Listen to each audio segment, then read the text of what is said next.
Greetings, women of distinction. I'm talking to you from the lovely island of Hawaii. And part of me is sad that I'm not there with you, and the other part of me is sitting under a palm tree eating mangoes on the island of Hawaii. So I had no idea that I would be receiving this award when we booked our tickets way back in October. So that's why I'm not there with you today. But for those of you who are sitting at the wonderful gala for the Women with Distinction on Treaty 4 territory in the Métis homeland, I'm thinking about you today as you celebrate all of those exceptional women who are going to be walking across that stage.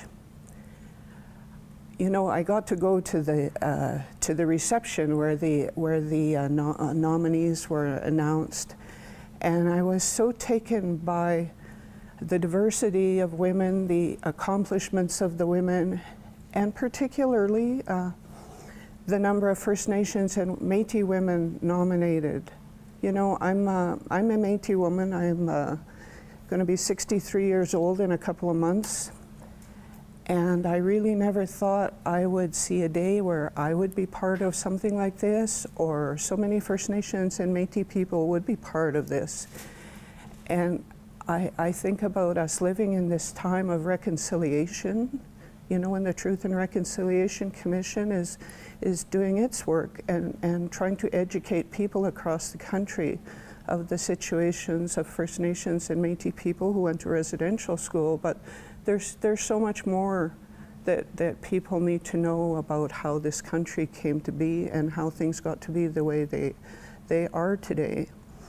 And I'm given so much hope for not just myself, I'm an old lady, but for my kids and my grandkids and my students and my friends and other family, that things are changing here in this world, and that the YWCA, by acknowledging these fabulous women, is part of this and bringing people together.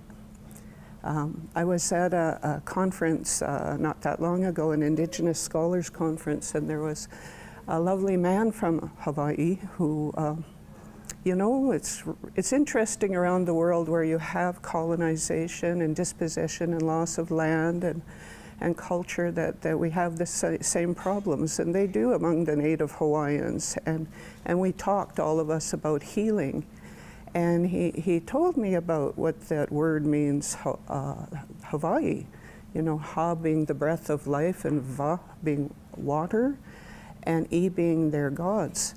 But he talked about that spirit of aloha, which I'm hoping to send your way. You know, I was in Hawaii before. Everybody says aloha, it's really cool, and you know, you feel really like you're there in the place, but I didn't know what it really meant. And he said that word alo means to be truly present with people. And Ha is the breath of life, and it's about being present with each other and loving each other. And even though I'm far away right now, I hope to send that to you. And I hope you think about reconciliation and think about the challenges that face us as people in Canada today.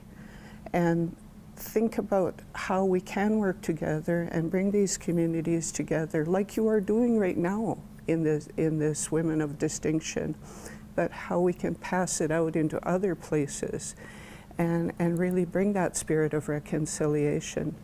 So I thank you so much for this award, and it's beautiful, eh? Stanley Sugar from Piapot First Nation is the artist, Nehio.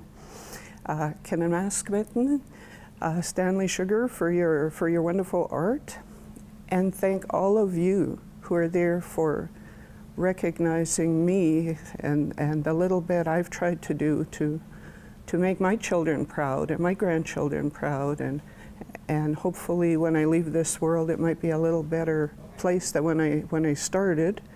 So I would say, Ekuse, Kenemaskmitten, hi.